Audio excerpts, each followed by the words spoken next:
Saudari dan saudara yang terkasih dalam Kristus, selamat berjumpa kembali dengan saya, Pastor Serafin Dani Sanusi, OSC. Renungan kita pada hari ini, kita ambil dari Injil Matius 13, ayat 16 sampai dengan 17.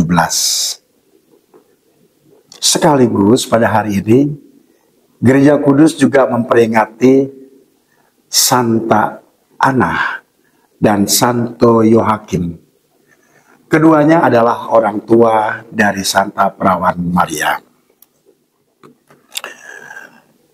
Berbahagialah matamu karena melihat dan telingamu karena mendengar. Sebab sesungguhnya aku berkata kepadamu, banyak nabi dan orang benar ingin melihat apa yang kamu lihat, tetapi tidak melihatnya. Dan ingin mendengar apa yang kamu dengar, tetapi tidak mendengarnya. Demikianlah sabda Tuhan. Saudari dan saudara yang terkasih, ada seseorang yang pernah bercerita kepada saya begini, bahwa ia hampir setiap hari mengikuti perayaan Ekaristi. Lalu dia juga mengatakan pernah mengikuti beberapa kursus kitab suci, mengikuti kursus evangelisasi pribadi, mengikuti kursus pendidikan kitab suci, dan banyak yang lainnya. Dari semua itu, dia merasa bahwa dia paling tahu tentang Allah. Tetapi kemudian dia menyadari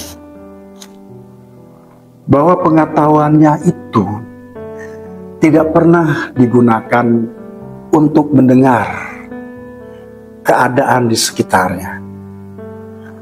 Pengetahuannya tidak pernah membuka matanya untuk berempati terhadap keadaan di sekitarnya. Saudari dan saudara yang terkasih,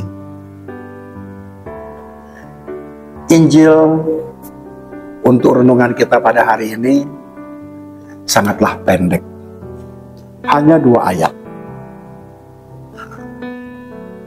Tetapi dari 2 ayat tersebut mampu tergambarkan sebuah anugerah besar yang diberikan kepada para murid Yesus, yang mereka sungguh-sungguh dapat melihat langsung, mendengar langsung ajaran Yesus.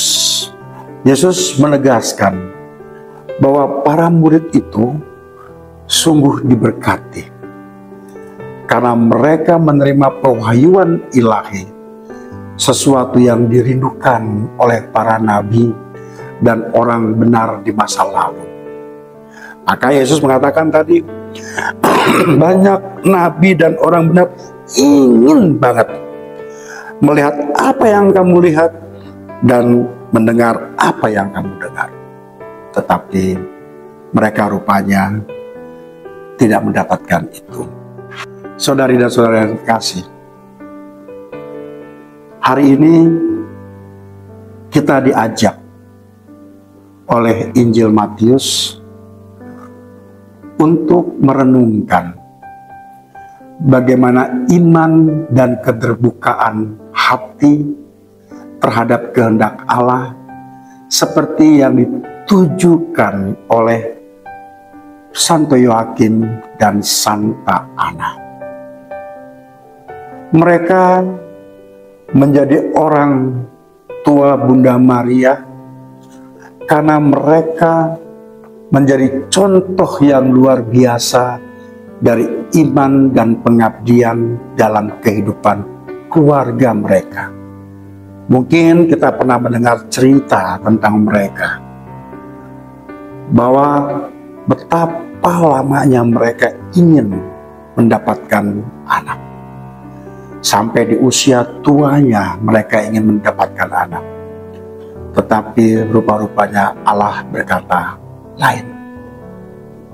Tapi ketika Maria lahir, mereka sungguh-sungguh melihat bahwa inilah anugerah ilahi yang terbesar yang diberikan kepada mereka. Dan mereka mendengarkan apa yang dikehendaki Allah supaya terjadi dalam diri Maria. Mereka memiliki mata dan telinga rohani yang sungguh terbuka untuk mendengar panggilan Allah, sehingga mereka mampu mendidik Maria menjadi wanita yang dipilih untuk menjadi bunda Allah. Saudari dan saudara, perjalanan panjang Santo Yoakim dan Santa Ana kerap kali terjadi juga dalam kehidupan kita dengan cara yang berbeda. Bukan hanya soal keturunan, tetapi soal yang lain. Betapa kita merindukan anak kita menjadi orang yang bagus, terdidik, tetapi kok kenapa malah tidak? Betapa kita merindukan bahwa pasangan hidup kita mendapatkan pekerjaan yang layak, tapi kenapa kok sulit? Betapa kita merindukan bahwa anak kita yang telah lulus dari sarjana ingin mendapatkan pekerjaan, tapi kenapa malah sulit? Dan banyak hal yang lain. Disinilah pengalaman iman Santo Yoakim dan Santa Ana sungguh luar biasa. Mereka tidak pernah meninggalkan Allah, tetapi mereka terus mendengarkan apa yang Allah kehendaki di dalam doa-doa mereka. Mereka terus melihat apa yang Allah berikan kepada mereka di dalam perjalanan hidup mereka. Kita bisa meneladani Santo Yoakim dan Santa Ana dalam keluarga kita.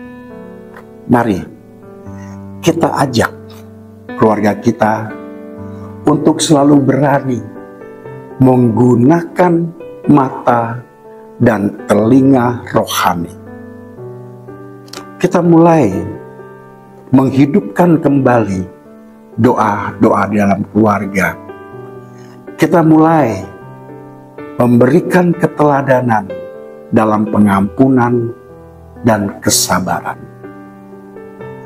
Santo Yana dan Santa Ana dan Santo Yoakim, sorry saudara, belibet. Tidak hanya membawa dampak dalam keluarga mereka, tapi juga dalam komunitas mereka melalui hidup yang saleh dan murah hati. Bayangkan saudara, dalam begitu banyak keterbatasan yang mereka alami, Santa Ana dan Santo Yoakim masih mau bermurah hati. Maka mereka menjadi berkat bagi banyak orang. Dan Maria menjadi berkat bagi seluruh umat. Dialah Bunda Gereja kita. Secara pribadi, Santo Yoakim dan Santa Ana mengajarkan kepada kita pentingnya keterbukaan hati terhadap Allah. Bahkan di tengah berbagai macam tantangan. Penting. Karena dengan keberanian untuk selalu terbuka kepada Allah, maka kita mulai menggunakan telinga rohani kita untuk mendengarkan terus apa yang Allah kehendaki yang ada di dalam diri kita. Saudari dan saudara yang terkasih, sebenarnya cukup banyak peristiwa di mana Allah berbicara kepada kita. Banyak mujizat yang sebetulnya diberikan Allah kepada kita.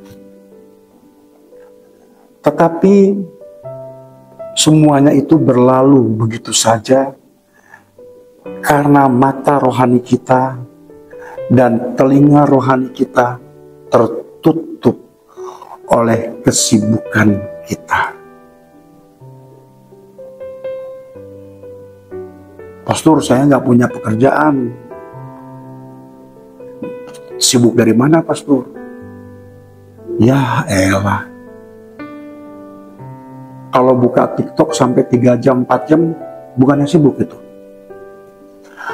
Kalau ngegosip dengan orang lain, bukannya sibuk itu. Sibuk. Tidak memberi kesempatan kepada Allah hadir. Tetapi sibuk terus mata kita melihat hal-hal yang ditawarkan. Telinga kita mendengarkan omongan terus orang lain. Justru saudara-saudara, mujizat itu terjadi ketika kita selalu mau mendengarkan Allah, mau melihat apa yang sedang terjadi dalam kehidupan kita. Keajaiban-keajaiban Allah dalam hal-hal yang kecil sebenarnya banyak. Oleh karena itu, mari kita mencoba menghidupkan kembali, menyibukkan diri kita dengan mata rohani kita dan telinga rohani kita. Terutama di zaman yang serba modern ini dan di zaman yang serba digital ini. Dengan demikian, saudara-saudara, kita pada akhirnya semua bisa seperti Santo Yoakim dan Santa Ana, menanti dengan panjang, menghasilkan buah yang berlimpah, dan pada akhirnya kita juga bisa menjadi bagian dari teladan mata dan telinga rohani bagi komunitas kita, bagi orang-orang yang ada di sekeliling kita, khususnya bagi keluarga kita. Tuhan Yesus memberkati kita semua.